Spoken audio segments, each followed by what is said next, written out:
This deaf woman's interpreter was arrested. Judge Caprio's decision at the end of this video will shock you.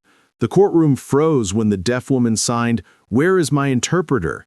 And Judge Caprio learned the interpreter had been arrested the night before for interfering by insisting Marisol had ADA rights. Mara Vega stood at the defense table. Her eyes scanned the room, searching. Confusion spread across her face. She signed again, more urgently. No one responded. No one understood. Judge Frank Caprio looked up from his bench. He saw the question in her body language, even if he couldn't read the signs. He turned to the clerk. "Ms. Reyes, where is the interpreter?" Ms. Reyes checked her notes. Her voice was hesitant. "Your Honor, the interpreter is listed as unavailable. The note says she's in custody." Caprio set his pen down slowly, the kind of slow that meant everything was about to stop. "In custody?" he repeated. "The interpreter who is supposed to be here to provide this woman with her constitutional right to understand these proceedings is in jail?" Ms. Reyes nodded. "Yes, Your Honor, the report says she was arrested last night." Caprio removed his reading glasses. He folded them once. He placed them on the bench with the precision of a man who had just discovered an injustice. Why was she arrested? Ms. Reyes read from the screen. "The charge is obstruction of a police officer." The room went silent. Caprio leaned forward. His voice was calm, measured, but underneath it was something harder. The interpreter who was supposed to ensure this defendant could communicate with law enforcement was arrested for obstruction while trying to ensure this defendant could communicate with law enforcement? No one answered. Marisol's hands moved again. She was asking questions no one could answer. Her frustration was visible. Her isolation was complete. Caprio looked at her. Then he looked at the gallery. Then he looked at Officer D'Angelo, the bailiff. Before you see what happens next, tell us where you're watching from and subscribe to Case Closed. If you missed Judge Caprio timestamped 9 hours, 45 minutes, and 12 seconds, AM, interpreter unavailable, reason in custody. Ms. Reyes stood. Her voice was formal, but there was discomfort in it. Case number 2025 CR 417. State versus Marisol Vega. 4 counts.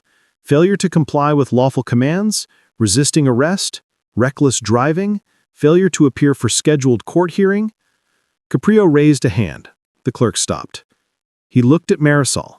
He spoke slowly, clearly, even though he knew she couldn't hear him. "Ms. Vega, can you hear me?"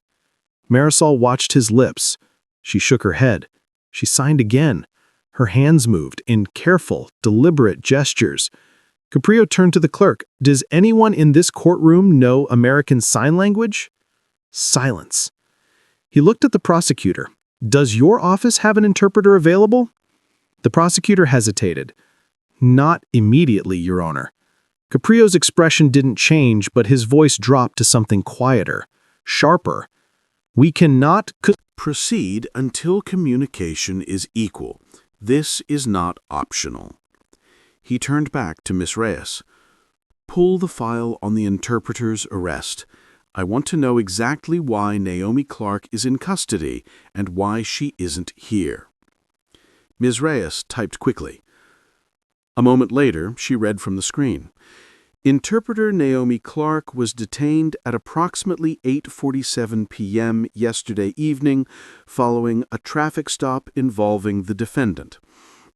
The arresting officer, Daniel Kim, reports that Ms. Clark refused multiple commands to step back from the scene.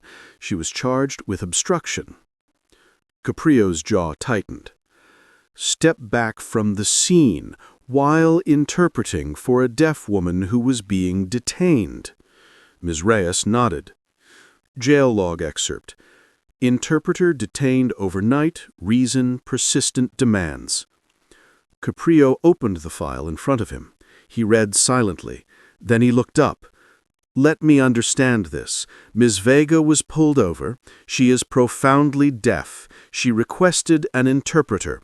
An interpreter arrived. The interpreter attempted to facilitate communication, and the officer arrested the interpreter for doing her job."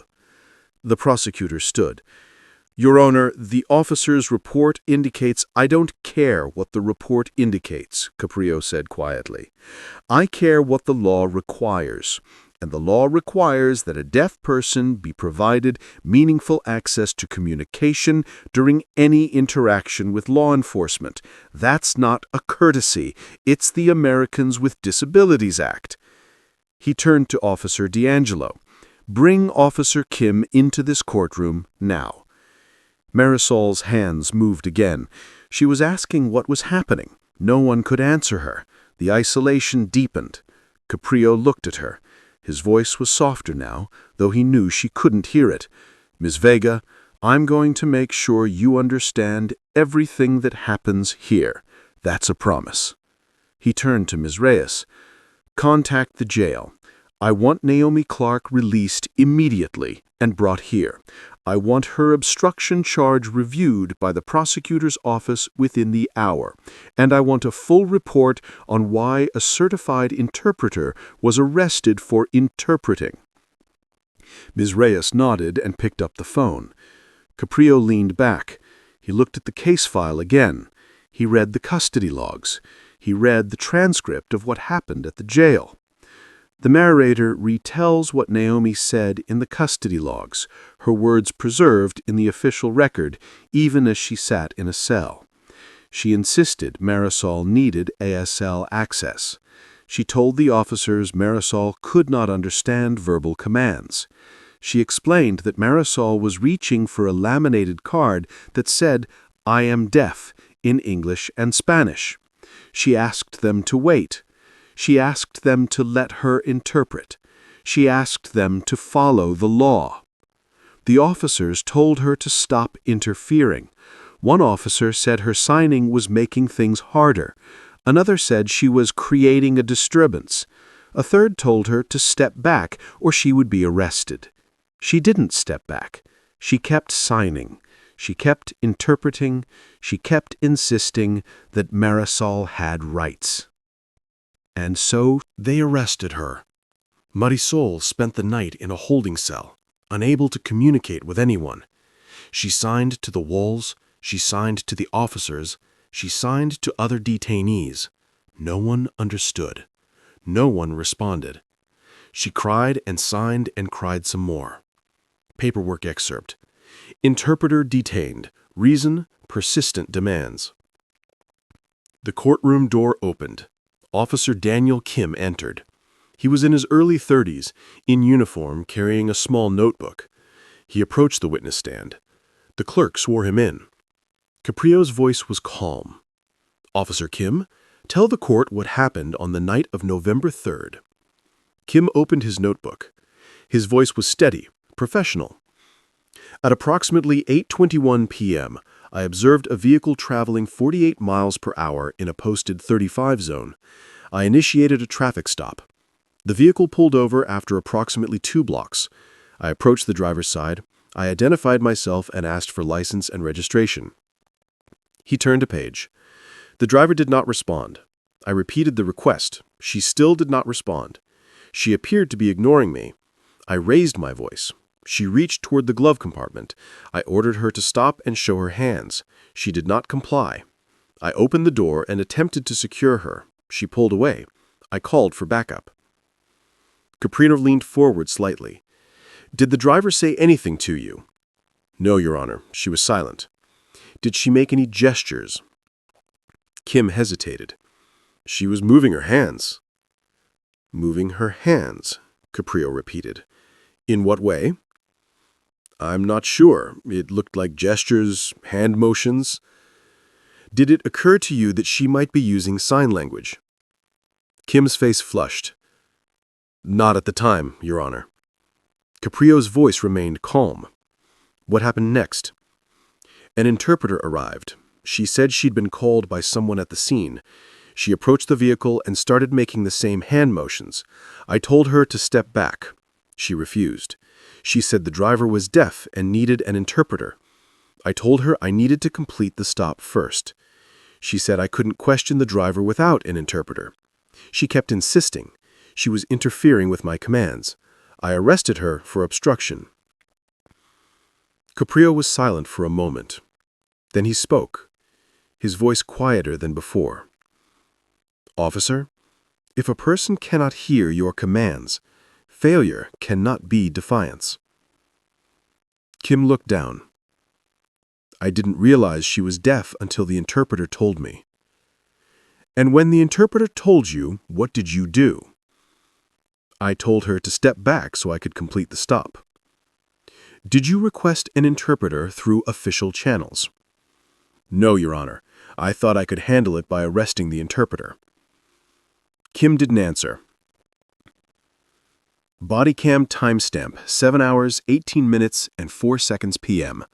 Officer shouting, Marisol signing. Caprio turned to Miss Reyes. "Are there any ADA-related documents in this file?" Miss Reyes opened a folder. She read aloud. "Yes, Your Honor. Miss Vega submitted an ASL interpreter request form." 2 months ago, when she received a parking citation, the form was submitted to the court clerk's office, the traffic division, and the prosecutor's office. It included her contact information, her interpreter's contact information, and a request that all future interactions include ASL access. Caprio's expression hardened. So the system knew. The system was notified, and the system ignored it? Ms. Reyes continued, "There are also 3 emails from the interpreter's agency requesting confirmation that an interpreter would be provided for any court appearances or law enforcement interactions. None of the emails were answered." Caprio leaned back. "None were answered?" Ms. Reyes turned another page. "There's also a voicemail transcript from the jail supervisor to the interpreter's agency. It was left at 11:03 p.m. on November 3rd. It says, 'We don't pay interpreters at night. She'll have to write notes.'" The room went cold. Caprio's voice was soft, surgical. "Rights are not a luxury item. They are not budget-dependent." He turned to the prosecutor. "Does your office have a position on this?" The prosecutor stood. His voice was uncertain. "Your Honor, the department is reviewing the procedures." "Reviewing?" Caprio interrupted. "A woman was arrested for being deaf. An interpreter was arrested for interpreting, and the system is reviewing procedures?" He leaned forward. "If you believe accessibility is a right, not a favor, subscribe to order in the court. ADA Code Summary Line. Interpreters must be provided before questioning." The courtroom door opened again. Naomi Clark entered, escorted by Officer D'Angelo. She looked exhausted. Her clothes were wrinkled from a night in holding, but her expression was steady, professional. Caprio stood. It was the first time anyone in the courtroom had seen him stand during a hearing. "Miss Clark," he said, "on behalf of this court, I apologize. What was done to you was wrong. What was done to Miss Vega was wrong, and I intend to make sure it doesn't happen again." Naomi's eyes filled. She nodded. Caprio gestured to the witness stand.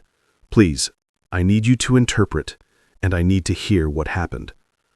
Naomi took the stand. The clerk swore her in.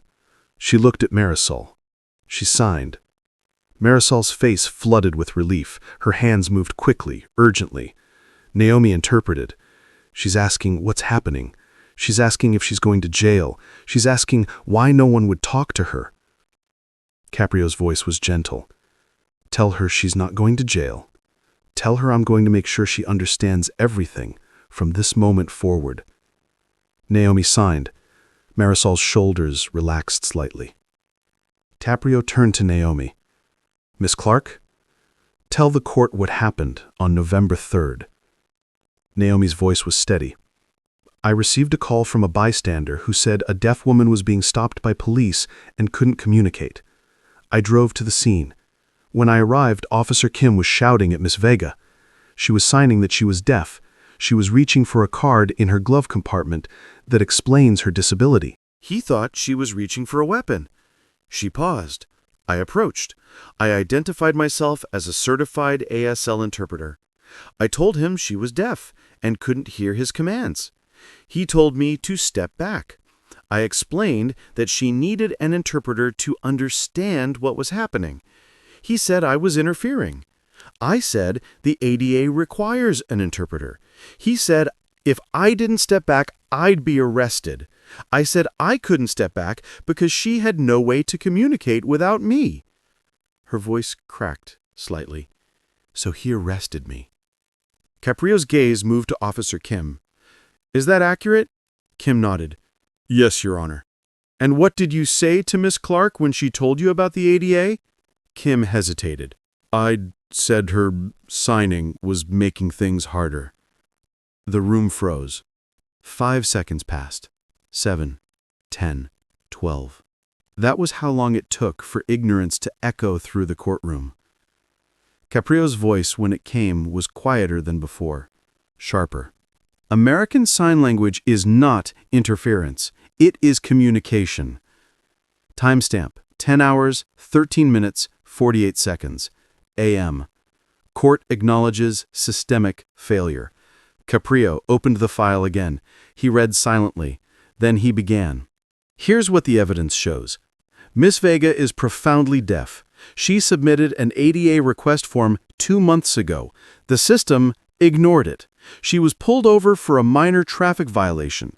She could not hear the officer's commands. She attempted to communicate through sign language and by reaching for an identification card. The officer misinterpreted her actions as non-compliance. An interpreter arrived to provide legally required access. The officer arrested the interpreter for providing that access. Miss Vega spent the night in custody without any means of communication. The jail refused to provide an interpreter because it was after hours. He closed the file. Every single one of those actions violated the Americans with Disabilities Act. Every single one of them violated Miss Vega's constitutional rights, and every single one of them is unacceptable. He looked at Marisol. Naomi interpreted as he spoke. Miss Vega, all charges against you are dismissed. Your arrest record will be expunged. You will receive a formal apology from this court and from the Providence Police Department. You will be compensated for the interpreter fees that should have been provided at the time of your stop and during your detention. Marisol's hands moved. Naomi interpreted. She's asking if she did something wrong. Caprio's voice was soft. Tell her no. Tell her the system failed her, and tell her I'm going to make sure it doesn't fail anyone else. He turned to Officer Kim. Officer, you will complete a 40-hour ADA compliance training course. You will submit a written report on disability rights in law enforcement, and you will personally apologize to Miss Vega and Miss Clark. Kim nodded. Yes, Your Honor. Caprio turned to the prosecutor. Your office will review Miss Clark's obstruction charge. I expect it to be dismissed within 24 hours. She will also receive compensation for her unlawful detention. He looked at Miss Reyes. This court will implement the following policies effective immediately. First, a 24-hour ASL interpreter hotline will be established for all law enforcement interactions. Second, every officer in the Providence Police Department will complete mandatory disability awareness training within 60 days. Third, a custody ADA compliance officer will be appointed to ensure that all detainees with disabilities receive appropriate accommodations. Fourth, any future ADA request form submitted to this court will be flagged and confirmed within 48 hours. ADA violation ledger documented, corrected, codified. Caprio leaned forward. Disability is not defiance. Silence is not resistance. It may be a language you never learned. He paused. Miss Reyes, prepare a full report on this case. I want it sent to the Department of Justice Civil Rights Division. I want them to know what happened here and what we're doing to fix it. Miss Reyes nodded. Yes, Your Honor. Caprio turned back to Naomi.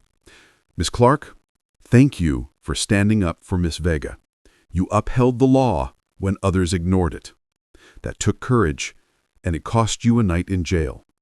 I'm sorry for that. This court is grateful for what you did. Naomi signed to Marisol. Marisol signed back. Naomi's voice was soft. She says she thought no one would listen. Caprio looked at Marisol. Tell her I listened. Tell her this court listened. And tell her that from now on, the system will listen too. Should every police department require disability training? Tell us below. Announcement Memo Excerpt. Effective immediately, all court notices will include ADA accommodation instructions in ASL video format. The hearing was nearly over, but Caprio raised a hand. Miss Clark, I have one more request. Naomi looked up. I'd like you to teach me 2 signs. I want to say something to Miss Vega directly. The courtroom went still. Naomi stepped down from the witness stand. She approached the bench. She demonstrated 2 signs. Caprio watched carefully. He practiced once, twice, then he nodded. He looked at Marisol. He raised his hands. He signed slowly, carefully. I'm sorry. Marisol's eyes filled with tears.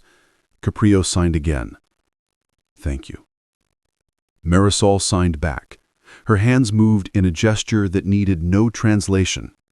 She placed her hand over her heart. She bowed her head slightly. Naomi's voice was barely a whisper. She says you gave her her voice back. Caprio nodded. No, she always had a voice. We just weren't listening. Justice spoke in silence.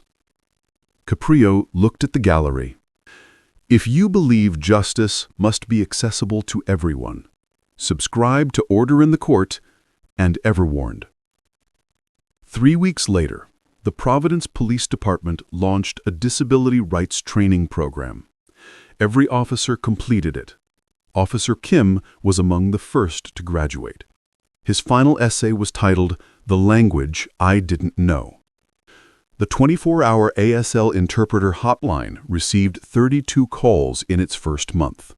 32 people who would have Been arrested for non-compliance were instead given the communication access they needed. Naomi Clark's obstruction charge was dismissed with prejudice. The city issued a formal apology. She received full compensation for her detention and lost wages. Marisol Vegas's arrest record was expunged. She received a personal apology from the police chief. She also received a call from the mayor, who thanked her for exposing the gaps in the system. The court's ADA request forms were redesigned. They were now available in ASL video format, large print, Braille, and 15 written languages. Every form submission triggered an automatic confirmation and a follow-up call. The Department of Justice reviewed Caprio's report. They used it as a model case study for ADA compliance in municipal courts nationwide. Judge Caprio kept a note card on his desk, handwritten. It said, "Silence is not resistance. It may be a language you never learned." He looked at it every morning before court began. And on the wall behind his bench, visible to everyone who entered the courtroom, was a small framed sign. It was in American Sign Language. It said, "Justice for all and everyone." Dramatization for storytelling and education, not legal advice or reporting. Lives don't just change, they steady. They heal, they rise. Because that's the legacy Judge Frank Caprio left behind. Justice with heart, accountability with humanity, and the courage to lift those who carried the heaviest burdens for us.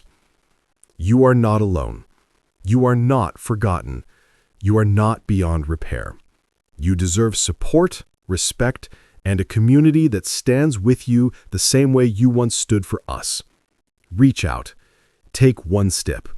Hold on, just one more day. Be that someone. Be the hand that steadies. Be the voice that checks in. Be the Judge Caprio in someone's story. That's how the world changes. One act of compassion, one life lifted, one community rebuilt from the inside out. Before you go, tell us where you're watching from in the comments, And if you believe stories like this matter, hit subscribe to Case Closed, so Judge Caprio's legacy of kindness and justice is carried forward one story at a time. Share this video with someone who needs to see it.